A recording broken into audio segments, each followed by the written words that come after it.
Hi friends, it's Janine Richards from Q101. Welcome to The Tour Life. Grab your all-access pass and join me behind the scenes of the music industry. Together, we'll discover how to live happier and healthier lives doing what we love.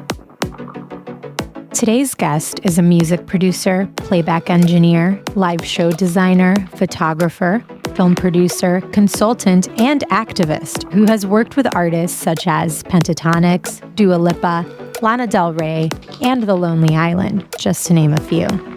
In this episode, we discuss what live music executives and artists can do to care for their crews, the importance of learning emotional intelligence, and how nurturing your community can help fight post-tour depression and other mental health issues. You can find her on Instagram at Rayna Zemel. Here is my conversation with Rayna Zemel. Rayna, thank you so much for joining me on the Tour Life podcast. I'm so excited to hear about you. You're friends with 5-1, which is amazing. So tell me how you got started in the music industry, and did you always know that this is what you wanted to do? Well, actually, no. This wasn't what I thought I was going to be doing. I went to college at University of Vermont and got my degree in political science and international relations. And the first time I ever came to Los Angeles, I was looking at law schools. I thought I was going to go into some type of aspect of the law. But while I was in college, I was playing in a punk rock band and working at a guitar store. And it was so much fun, because being 18, 19, 20 years old, going on little tours and just playing loud, hard, fast music was great. And I decided that instead of going into law, I wanted to do something with music. So instead of going to law school, I went to LA recording school and completed a 900-hour program for, audio engineering. And then I just started doing odd jobs as one has to do when they are first starting out in Los Angeles. And I eventually got hired at a recording studio, Paramount Recording, and they put me at another studio called Encore Recording, which is where I met my mentor, this guy named Che Pope. And this is when Dr. Dre was posted up, and he just kind of took me under my wing and gave me my first real gig. And then I just started working in Atlantic Records as an engineer. I went back to LA recording school and started working as a teacher. And then touring just kind of fell in my lap, as I think that seems to be a common thread with a lot of people that get into touring. It's just not something that you think that you're going to be doing. It just happens to you. Take me back to when you decided that you were going to just completely switch lanes and get into music. Did you know that you could go to school for this? Yes, I knew I could go to school for it because they have a program for anything, any career that you could possibly think of. There's probably some type of school that will be more than willing to take your money to teach you how to do it. But as far as touring goes, when I actually was asked to go on my first tour, it was perfect timing. I was going through a breakup, and it was an offer for a 9-month tour, and I said, "Great! I don't have to be at home for 9 months, ruminating over this." So I took the opportunity, and that's all they wrote.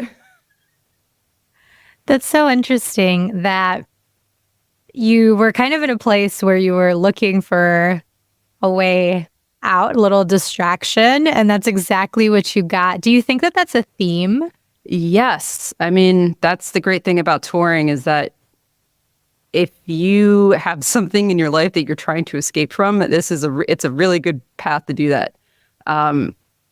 And every day is just, you have a singular focus, and your focus is doing your job, and that's it. And then that's all you have to think about. So it is very escapist, and I'm the first one to admit that this is a very escapist profession. I'm interested in what happened on that first tour. So you were going through a breakup, which for most of us, I think is difficult. I mean, as much as we may not want to admit right at first, it is definitely difficult. And you had to make connections with a whole new group of people. You had to learn how to be on tour. What are some of the things that you discovered about yourself while you were on tour? And was it easy to see them? I was told by a friend of mine to read Emotional Intelligence for Dummies, because when you are touring, you have to deal with so many different personalities. And I came to a level of self-awareness where I realized that some of my idiosyncratic routines can be really annoying to other people around me, so that I should probably stop doing those. I'm very extroverted. I've got, a lot of personality. And I just realized that there's a lot of introverts that tour. And sometimes you can't really overwhelm them with just being in their face and just talking all the time. Sometimes you just got to chill out a little bit. And so it kind of taught me how to just read people, manage people's expectations, that type of thing. How did your friend know that that's what you needed? Probably because this friend of mine knew that I'm not an unintelligent person. I like to think of myself as pretty intelligent. And so the technical aspect of what I do, I'm a playback engineer, so it is probably, out of all the jobs in the audio department of a tour, it's probably the most, one that's wrought with the most amount of anxiety, because everybody else could fall off the stage, but if something happens in my world, the show will stop. So you have to have if you're hardwired for stress and you like high intensity situations, it's perfect. So I know that about myself. So this person was probably like, you should read up on, emotional intelligence. Probably could get something out of that. So I was like, maybe I should. So are you saying that you found that you thrive on high energy and high expectations and pressure? Oh, yes. Yes. It's almost like an addiction. The dopamine that I get from having a good show, like I'm getting chills on my arm, just like thinking about it. It's that rush. It's palpable for me. And that is what I am attracted to. I'm attracted to not only the lifestyle, but also just the fact that there's so much pressure and so much on the line. And that when you do it really well, nobody cares, because, the show went fine. And that's all that is important. But when the show, of course, doesn't go well, it's always going to be my fault. But I really thrive in those types of situations. I really love the pressure and I love the stress. I don't know why. I don't know what's wrong with me. I just really love it.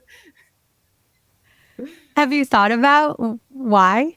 Well, this summer, I started documenting all the protests, and I realized that, this is very, very similar to these high stress, high intensity situations that I'm really missing right now, that, because we're all grounded because of COVID.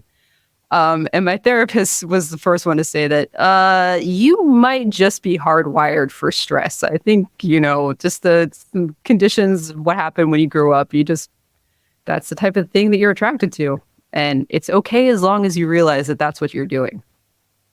That's interesting. I definitely agree with your therapist about how our personality and our needs are definitely built on our experiences as children. Mm-hmm.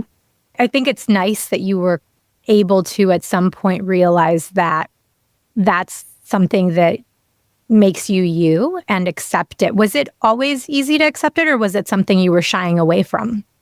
No, it's something that I've always been very comfortable with. Luckily I had parents that were supportive of me doing reckless and dangerous and stupid things. That's so cool. And it's funny because a lot of these things, I remember doing some pretty reckless things. I remember the first, when I was with my ex, we weren't dating yet, but he invited me out to ACL. And I'm like, yeah, sure, a stranger. Like, I'll fly out across the country. Like, maybe I'll die, maybe not. Who knows? But those sorts of things are kind of funny, right? Because they end up putting you into some really interesting paths. Mm-hmm. And I think it some interesting trajectories where you may have otherwise missed. Tell me a little bit more about how you ended up since you were forced to step away from touring because of COVID, how you were able to find a place documenting the protests and how that trajectory has affected where you are today. Well, I mean, I guess it started with the Ahmaud Arbery shooting. And where that happened in Georgia is not that far away from where my half brother lives, and I'm half African American. And it just was obviously when you see these things, when you see these videos, you hear these stories, as a person of color, you see yourself in these videos, and this is why they're so disturbing. And so because we were grounded because of COVID, I feel like that is the reason why I had the bandwidth to really be like, wait, this is messed up. And I have a camera, I just bought a camera at the beginning of last year because I was supposed to go on a tour and go to these amazing, beautiful places, and a cell phone camera wasn't going to cut it. So I bought a camera. And I just decided to take my camera and go out and start documenting these protests.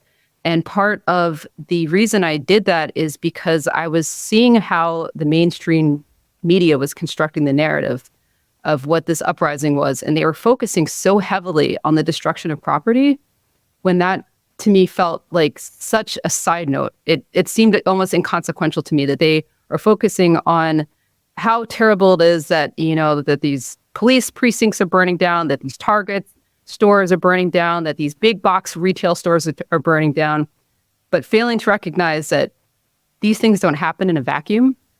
This is obviously built up, and this is a response to, just generations of injustice.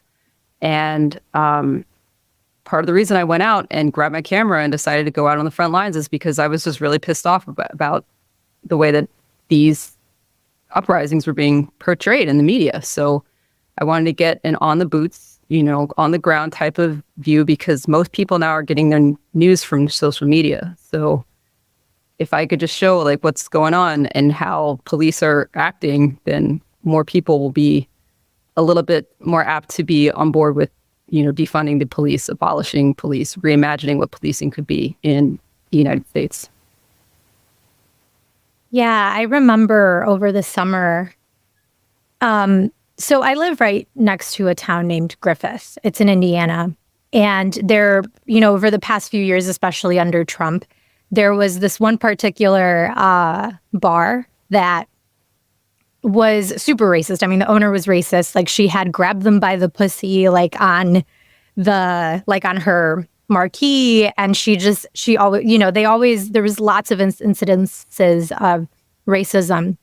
And there was a protest, what we thought was going to be a protest that was going to happen that was going to start at the park.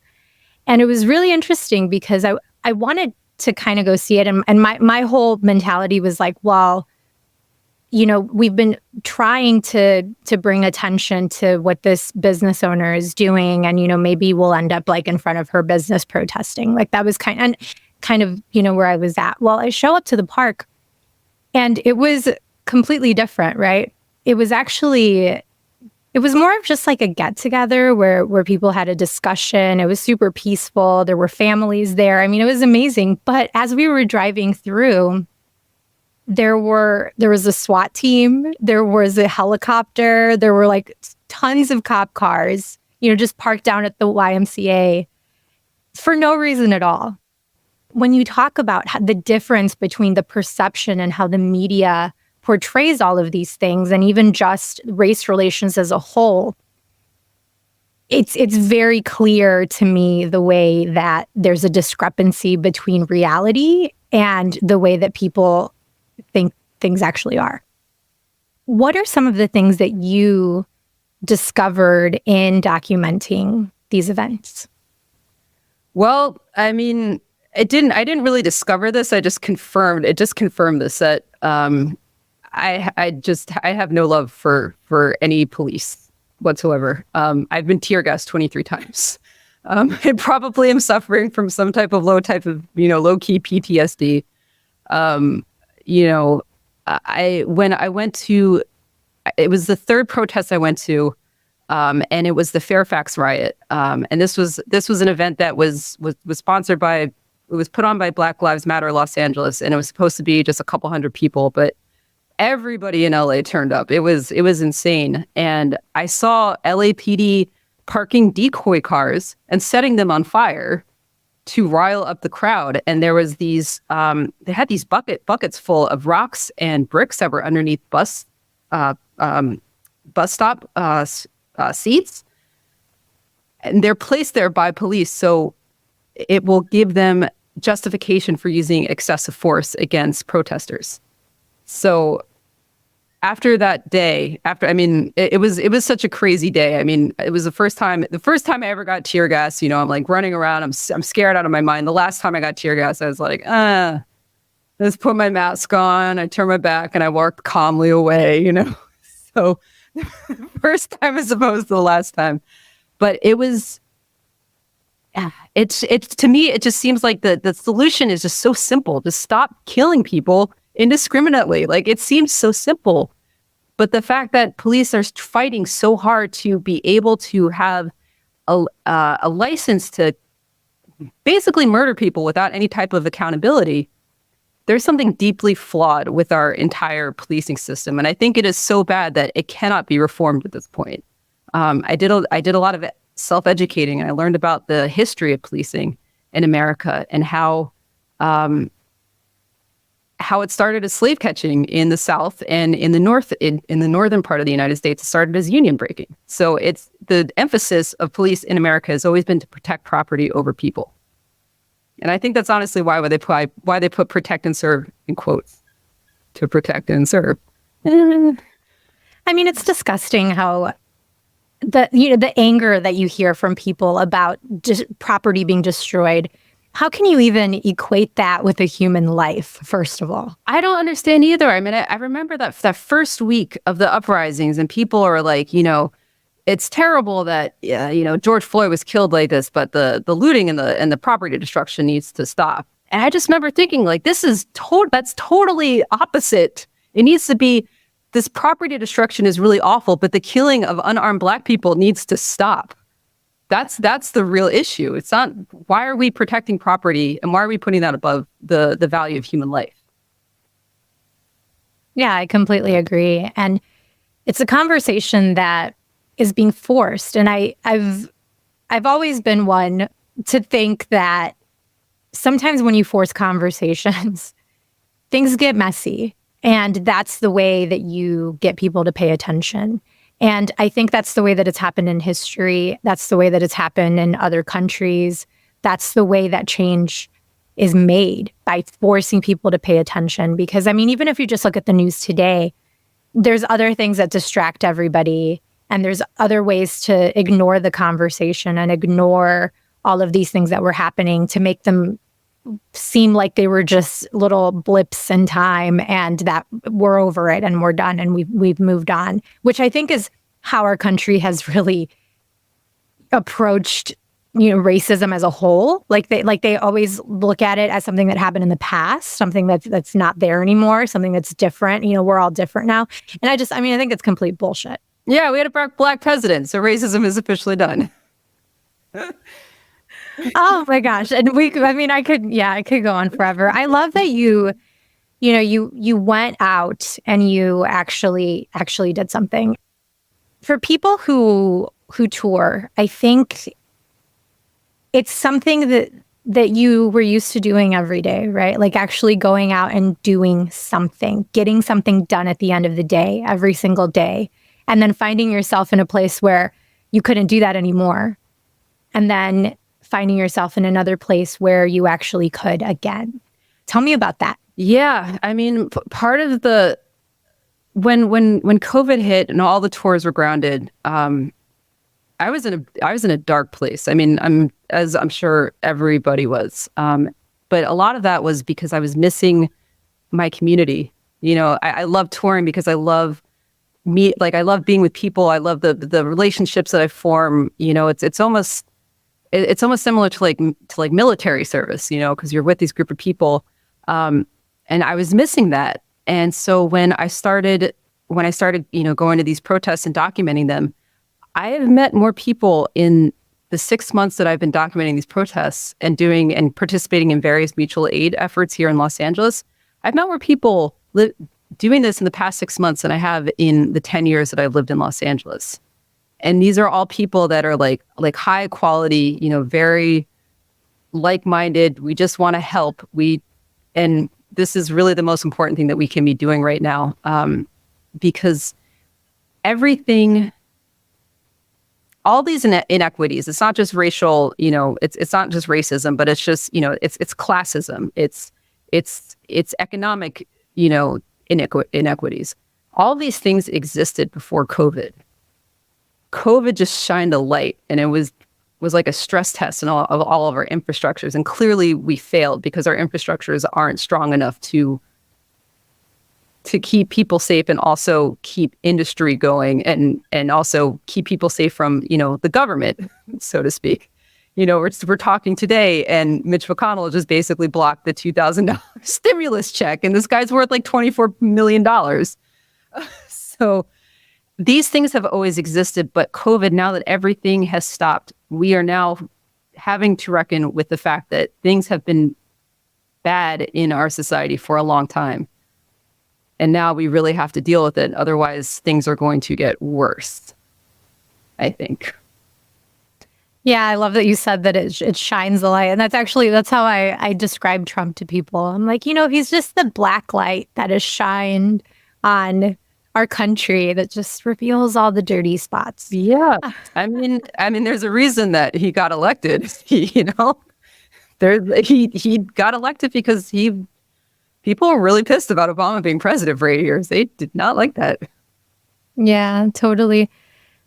So what do you think we can do? I feel like a theme of community is something that's coming up. So now more than ever, mutual aid is so important because clearly we can't rely on Congress or the Senate to pass anything that's going to help people in any type of meaningful ways.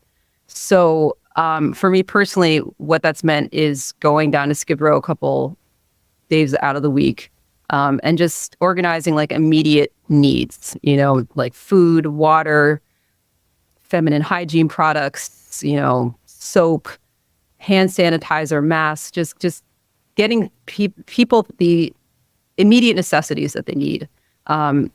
Because this is how people are this is how people are surviving right now. People that aren't homeless, there's a lot of food banks that are seeing record numbers of people that are coming in for food. So at the end of the day, community is really all you have to back you up. So that's why I think it's so important that we make sure to build up our communities. And we haven't had to do that in the past, especially with the isolated way that we live our lives, just in general. We're very separate from each other. And now we're realizing that community is what will see you through this. See, these are going to be the people that are going to check in on you. We haven't heard from you in a while. Are you okay? If you get arrested during a protest, these are the people that you're going to call to maybe bail you out, or at least start a GoFundMe, something like that. I've been protesting with this group of people, and I have a Google Doc with all of our, our government names, our addresses, our phone numbers, our next of kin, basically who do we contact in case one of us disappears or gets disappeared. And I've never had that type of network before, but I don't know. It's like you run from the sheriff's department, and they're using so much tear gas that it's now wafting into the neighborhood, and people that have their windows open in the middle of the summer are now getting tear gas coming through their windows. It's like, once you go through these traumatic experiences together, it's like, okay, well, what do you need? Are you good? Are you okay? If you're not, let me know. And so community is what is going to get us through this, honestly. That's what I think. Have you thought about the lasting impact of these interactions and the fact that PTSD is, it's something that's happening to all of us in various different ways. For you, getting tear gassed, period, like that's going to cause some sort of anxiety, right? But also not having resources that you typically would, not being able to touch people the way we normally would, not being able to be close to people. What are you seeing in that aspect? I mean, I feel that I've been really lucky through this whole thing. This has been a traumatic year, but it's also been a year of incredible gratitude. I got married this year, so I'm not quarantining by myself. I have a roof over my head. I live comfortably. I'm not, I'm not stressed about where my rent is coming from.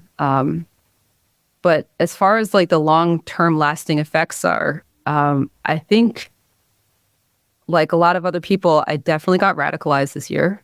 I was definitely, center to left, and I feel that this center is now, there is no center. The center did not hold. I am now completely far on the left. And it's funny because at first when I really started getting into this, I thought that this was going to have some negative consequences on my career, because I post all this stuff on Instagram and I get hired, honestly. I've gotten jobs. People are like, yeah, I saw your Instagram. I just, playback engineer, and your name popped up and looks like you do a lot of stuff. So what's your availability like? And so they're going to go on my page and see like, fuck the police.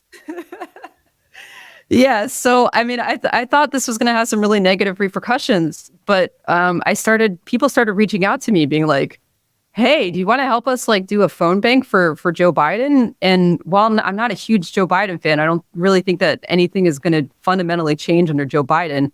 I was like, yeah, sure. Like whatever I can do to help, because I just need to like get this guy out of office. Yeah, you're like, what? It's that bad? I mean, Yeah, I mean, today as we're recording, it's like we need Georgia to save us from Kentucky right now. I mean, this is the point that we're at in American history. It's just been a wild year. Man. It's funny that you mentioned the whole social media thing because I was a teacher for a while. It had been almost 4 years that I was teaching, and one of the main reasons why I was like, I can't do this forever was because I felt the need to be quiet about my political views and I mean, just my attitude. I'm very impulsive, and I have an anarchy tattoo on my middle finger. No, I saw that. I was like, okay. It's like, but like, that's the type of shit where like, oh, hey guys, I'm your high school Spanish teacher. And the kids would see stuff like that. And it's just like, it was really hard for me to hide who I really was. And, I totally get how we have been conditioned to really be scared of putting out there like our actual views. But something that I've found over the past few years is that at the end of the day, like that's how you're going to find your people. Exactly. I mean, I got a lot of really positive responses. They're like, wow, thank you for doing the work. And I'm like, I'm just going out and I'm taking pictures. Like, I'm not organizing these. I'm just going, I'm not the one that's like wearing shields or like, fully decked out in black bloc. I'm just making sure that if anybody needs like evidence against the police brutality case, and they can come to me if they need that, but yeah, being unapologetic about where you stand. I think at the end of the day, it's going to be, it's more of a helpful thing as opposed to being a hindrance, because people know where you stand and you've got conviction and there is a moral compass that guides you, The whole being afraid of showing who you really are, I think, is something that has been a roadblock in progressing all, in every aspect, but also if you think about it in the music industry, I mean, or even just entertainment, I mean, look at what was happening in Hollywood about women speaking out about abuse and things like that. But now I feel that if we're able to be ourselves and if we're able to speak out on things and really show the world our true selves, it opens up the door to communicating about the really difficult and uncomfortable things. Yes, I 100% agree with you. I think, if anything, the fact that our whole industry was shut down, now we can start having these conversations about these inequities that exist just within the live music industry. The fact that I'm paying a ridiculous amount of money for health insurance, And why isn't there some type of union? Why is it that every other branch of the entertainment industry has some type of union, some type of representation, except for touring individuals? There's got to be a way that we can fix this. Touring makes like $2.1 billion a year. There's no reason why we can't pull some of those profits to make sure that the people that are actually making these shows happen can get adequate health care and adequate access to mental health care, which is another huge issue in our industry, is like the mental health toll that, just touring takes on you in general. So, yes. Tell me a little bit more about the mental health toll. How has that manifested in your experience? Well, I discovered that post-tour depression is really real. And it's a thing. I haven't really had bouts of depression before, but I remember coming back from my first tour and feeling like a dog who's been left in a crate all day, and they start howling because they don't know where the rest of their pack is, and will they ever come back home, and what's going to happen? Or is everything going to be okay? Or are we okay? Is everything going to be okay? That's how I felt after my first tour. I was like, why do I feel so down and anxious and just not happy? And I realized that, it's because I am suffering from post-tour depression. It's really real. And I read this book a couple years ago called Tribe by this author named Sebastian Unger, and it's about PTSD in American soldiers. And the whole thesis of this book is that the reason why American soldiers suffer from PTSD uniquely from other than from other soldiers from other countries is not because of what they experience in wartime situations. It's actually the life that they return to when they get home. So when you are in the military, you're with your people, there's no separation. You're with your community. You're living in such a manner that human civilization has really lived for up until about 300 years ago. If you think about it, we've always lived in these very close-knit tribes, with multi-generational families living all together. And it's been, relatively recently that, we've lived very separate from each other, away from our immediate family. And so his whole hypothesis was that the reason why American soldiers suffer from PTSD so badly is because they come back to a lifestyle that's very isolated, which is completely different from the way that they live when they're in wartime situations. And it's also very, it's like the antithesis to the way that humans have evolved. So this is where that PTSD comes from. So it still happens. It happened on my last tour. It happens every single tour. I get sad. The anxiety is a little bit less because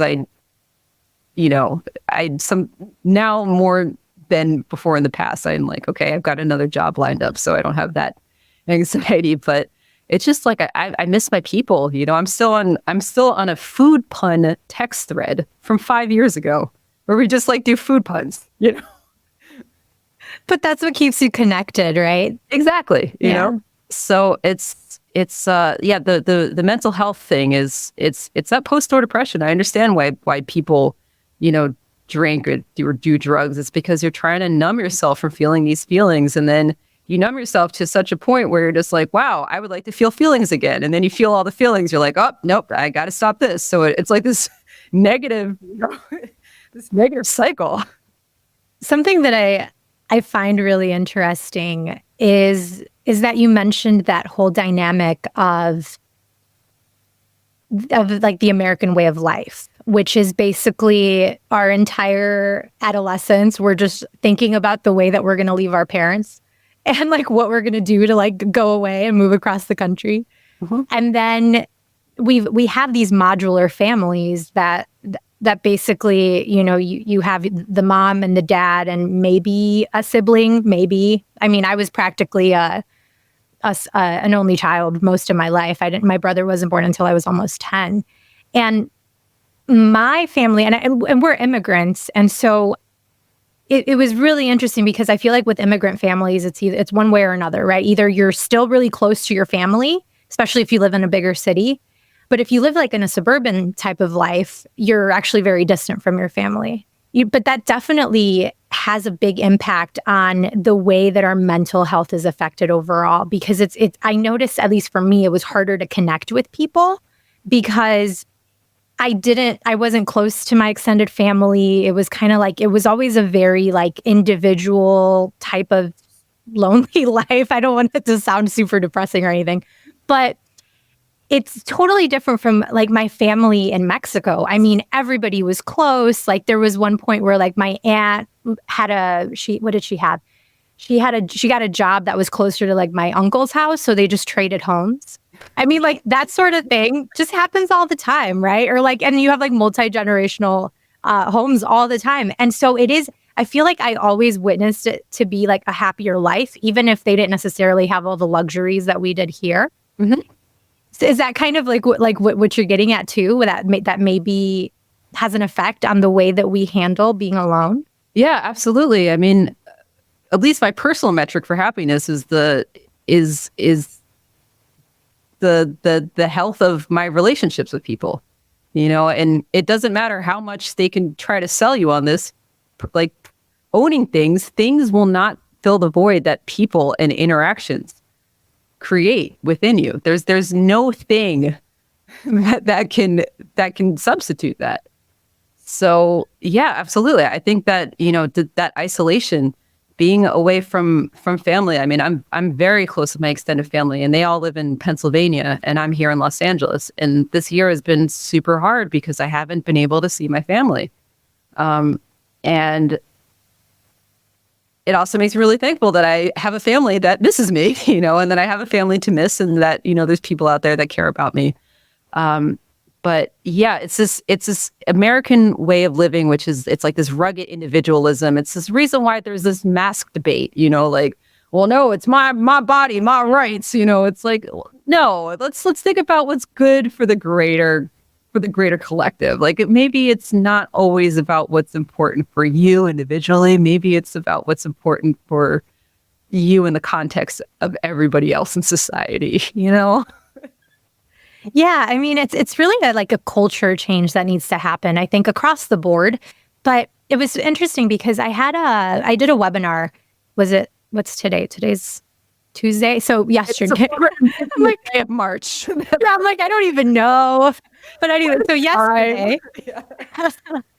But yesterday, there was a question that came up, and it was, how can people in the music industry work toward basically like a better industry that cares about people's well-being and, humans. And I mentioned something about how it's really important for, number one, to fit it in the budget. So like the people who are in charge of budgets need to care. So they need to make sure that the routing's okay. So you don't have like back-to-back shows and you can't think about anything other than work multiple days in a row.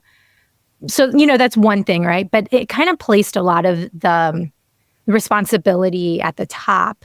But I think it's also really important to understand that it's a culture thing. And at the individual level, we have the ability to communicate and care about each other in a way that allows this culture of caring for each other to grow, so that instead of having, little camps and like little silos throughout the industry, kind of just taking care of themselves, everyone can kind of communicate in a way that it creates a bigger family and a better culture of caring overall. Does that sort of make sense, like what I'm getting at? It does, but I would say that I think that a lot of the responsibility is top down. I mean, for example, after 40 years of trickle down Reaganomics, we have finally realized that it doesn't work. Like you can't like just trickle down from the top and hope that it gets to the bottom.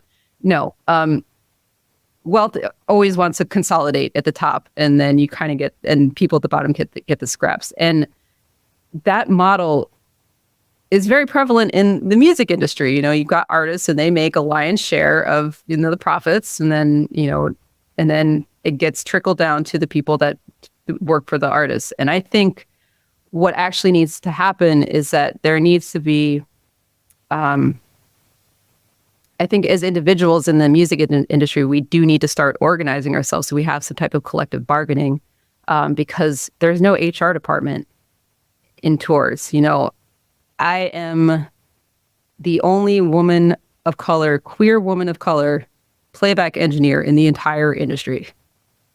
And yeah, it's cool because wow, I'm super visible, but it sucks being the only person because I'm just like, I'm half Jewish, I'm half Black. So it's like everything will offend. And I'm also gay, so it's like there's so many different levels that I can be offended on, So and if I am working with someone who is, say, I don't know, this was a tour I was on like a year and a half ago, and there was a guy who kept making jokes about going to Nazi rallies. And I was like, you do understand that like this was like right after that synagogue shooting in Pittsburgh. And my mom knew people at that synagogue who went there. And I was like, this isn't funny. Like people die as a result of like jokes like this. And it's always under the context. Oh, it's just a joke. No, it's not just a joke. You don't make jokes about, about a fascist party that was responsible for the death of 11 million people. That's not funny. But as individuals, if we had some type of collective bargaining, then we could say like, hey, this type of behavior is not acceptable because it's written into the bylaws of our contract, So I started working with some individuals on this project called Global One Live. And it's basically a campaign that's supported by the IATSE Stagecraft Department with authorization from the president. And we are working on getting contracts for individual crews. And they're ready to go now. And for literally like $10 a day per crew member for people that are part of the immediate, like that are hired by the bands, like front of house, playback, monitors, the people that are always touring or always traveling with the band for one-offs, in addition to tours. For $10 a day per person, management could provide just catastrophic care for their employees, which would be great. If you really want to show your workers that you care, don't say thank you. Don't say like, thanks for doing it. No, put your money where your mouth is. Yes, health insurance. That's all I want at the end of the day. I just want some freaking health insurance. Yeah. And the whole, I do think there is responsibility at the individual level to give a shit, number one, right? So it's important for your tour manager to care. It's important for everyone who's, in charge of the tour to care. It's important for you to demand respect, number one. And one of the ways I think to do that is to have conversations so that everyone's on the same page and nobody is allowing themselves to get taken advantage of on the individual level. However, like you said, and that's a point that I did make. It's like we like to do this thing where we put all of the responsibility on the people, but the people who have the ability to actually make something happen don't do anything about it. It's not in their interest to do anything about it. Yeah, it's like the whole capitalism, right? Like you have people that run around saying, oh, well, if we had socialism, we'd all have bread lines. Well, how funny that the bread lines are still there, but they're not being funded by the government. How ironic. I know. It's so funny how like socialism has been such a dirty word when it like they do socialism all the time for big industry. Like they've been bailing out banks since the 1920s. You know what I mean? But as soon it's like it boggles my mind that the people that were involved in the Enron scandal in like the early 2000s that were responsible for the deaths of people, like because of the rolling blackouts, I mean, people's lives were destroyed because of that. That is less offensive than giving people a stimulus check so they can make sure that they have a roof over their head just for the next couple months. How did we get here? That's and it's funny because we're seeing all of these parallels between our country as a whole, right? Our entire culture and the way that our structures are, and they're put in place in order to make sure that we don't rise up and that we don't demand more. And I think it's really important to understand how that shows a parallel within each industry that is within that government structure. Mm-hmm. I think moving forward, it's really important for us to show people that we do have agency and we do have the ability to make a change. And we really just have to demand it, because at the end of the day, the people who are putting on the shows are the people doing the work, and that's how the money's being made, period. So who's really in control here? I mean, technically I could say that I'm the one in charge because I can press stop and the show will stop. I press the stop button, I'm like, all right, there's no show. And like when I first started off, like my very first tour, I did not have that sense of, agency, because I was green. I didn't know what I was doing. I didn't know that I'm allowed to say no to certain things, that there's certain things that were being asked of me were not in my job description. And I wasn't getting paid to say, do stage managing and, be a runner and also be like a tour production assistant. Like, no, I was hired to do backline and playback. Why am I doing all this other stuff? Well, I didn't know that was something that I could say no to. And it took me years to like be in a place where I felt comfortable enough with my technical abilities to do my job, as well as the relationships that I cultivated with people, to say no, I'm not going to do that, or just say no. If you want me to do this, then we need to renegotiate what my day rate is going to be. And I think for a lot of people that are starting off, I think this is probably a very common thread, is that when you're starting off, you just want to make sure that that people like you, that you do a good job.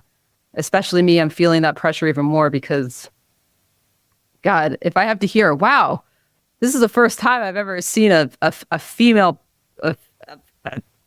Usually, you're the first female playback engineer I've ever seen. I'm like, don't forget, I'm the only Black one too. I think there's like there's 4 other female playback engineers. I know I'm definitely the only one of color. So it's like you just want to make sure that you get hired for your next job. So you don't want to be too squeaky of a wheel, but sometimes that can be a detriment because you get taken advantage of because you always say yes to things.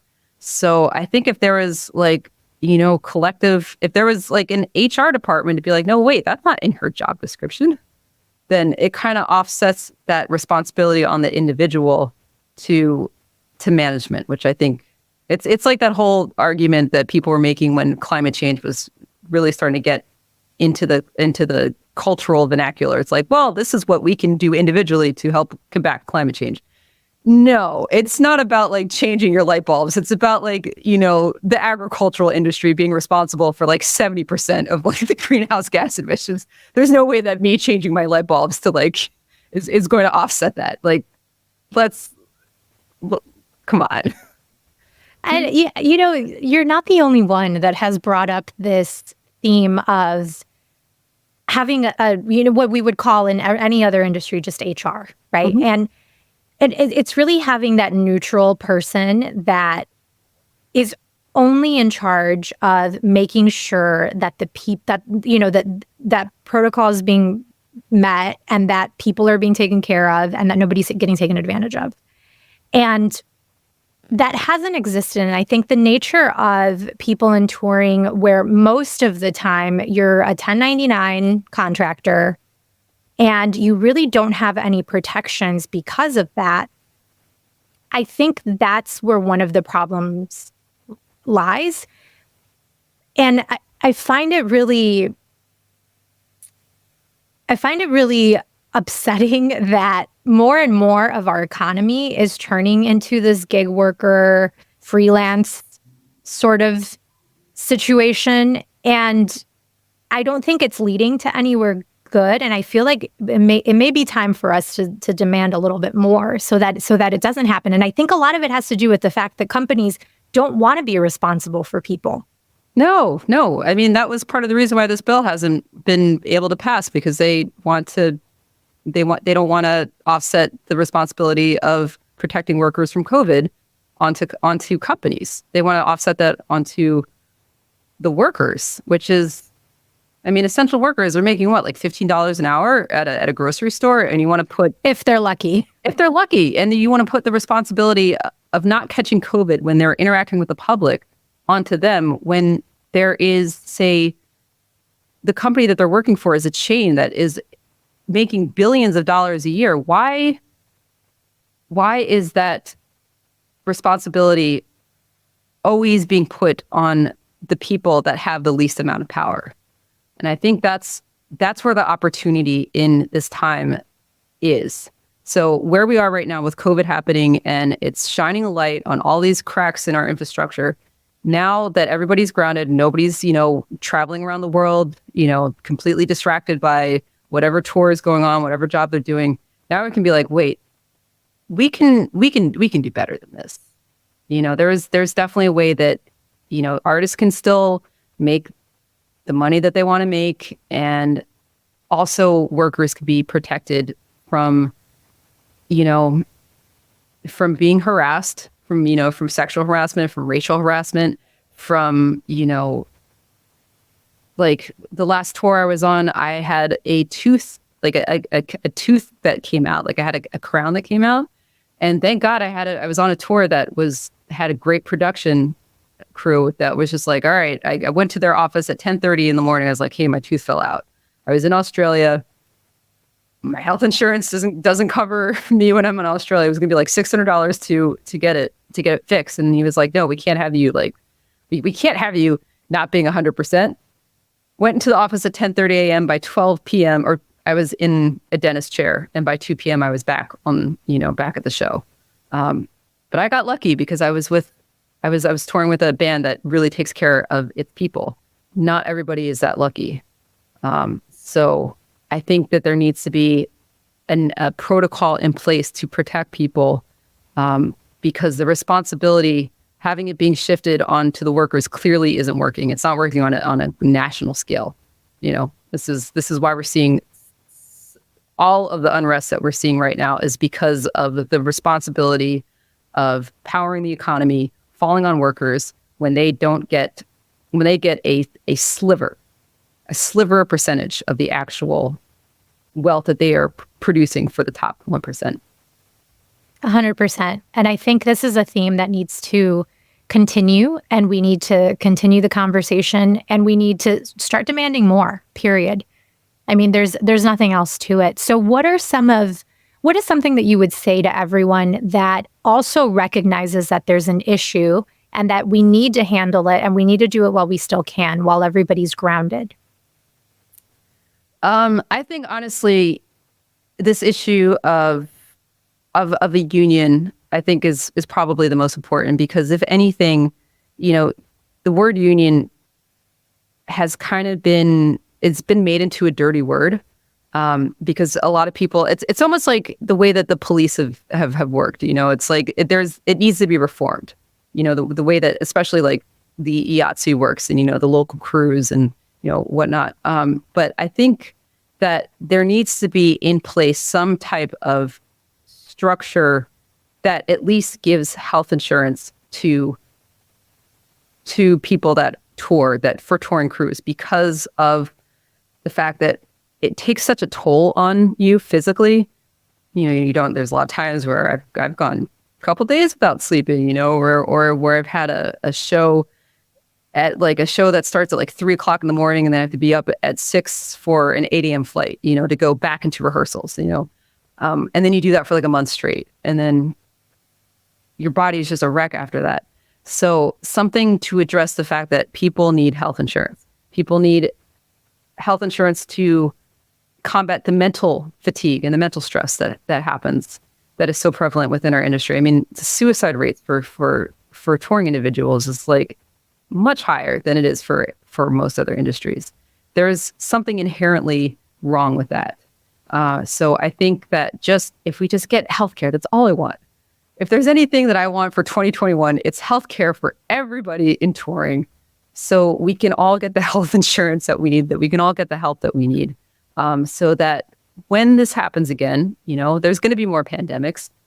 It's just the nature of the beast, that we won't be caught with our proverbial pants down, and we won't be in such a quandary that we're in right now. It would be nice if when there's another disaster that we're not on the brink of like a revolution every single time.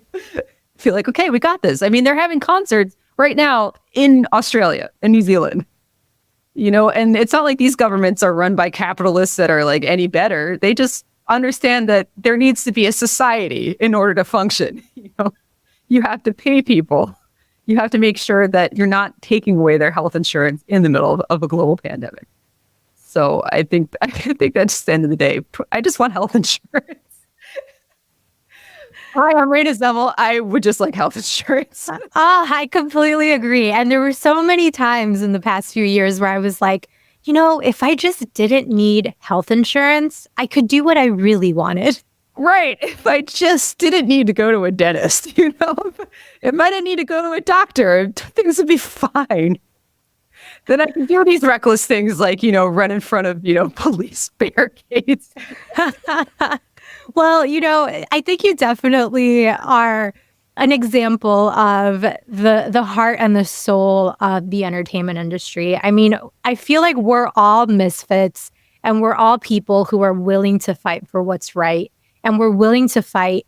And at the end of the day, somebody's got to do it, because change needs to come. And I think the more that we speak out about it, and the better and the faster it's going to happen.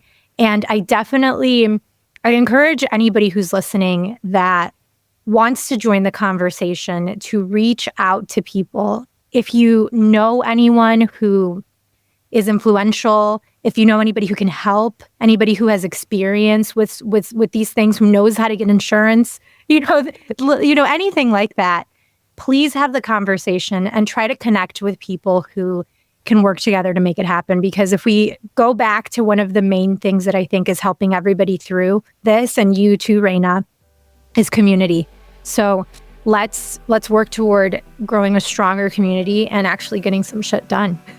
Oh yeah, let's do the work. Love it. Well, thank you so much for joining me. It was an amazing talk. It was so nice getting to know you a little bit. We'll talk soon. Likewise. It was lovely meeting you too. Bye. Bye. Here are some key takeaways from my conversation with Rayna Zemel. 1. When you don't agree with the narrative that is being constructed, allow yourself to help shape a new narrative. Use your talents to raise awareness, and don't be afraid to show the world where you really stand and who you really are. 2. Community is important. It's what will give you the power to fight for a cause. It's what will see you through tough times, whether it's a grand scale injustice or another bout of post-war depression.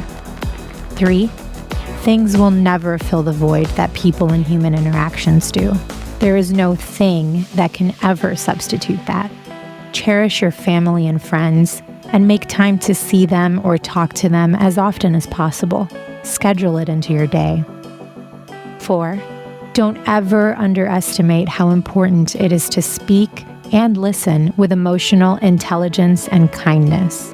Be aware of those around you. Words matter. And 5, if you really want to show your workers that you care and that they matter, put your money where your mouth is and take care of them. Provide them with some damn health care. Thank you so much for joining us on the Tour Life podcast. Be sure to give Rayna a follow on Instagram @RayZemel, and to check out the film We Can't Breathe, which was selected to the Racial Equity Short Film Program at the Oscar qualifying 45th Annual Cleveland Film Festival. And don't forget to like, subscribe, leave a review, and follow The Tour Life on Instagram @The Tour Life Podcast. The Rolling Stone Music Now podcast gets inside the biggest stories with Rolling Stone senior writer Brian Hyatt, Snoop Dogg, and Lotto. Let me give you one of my secrets. I remain the biggest kid in the room at all times. There's a kid in you can't believe that. Look at where you at. Keep making it about fun. Yeah, we blessed to be able to do a job that's like fun. There's two funds that's the most important funds in the world. Funds that you make off of the fun that you have. Rolling Stone Music Now, wherever you listen.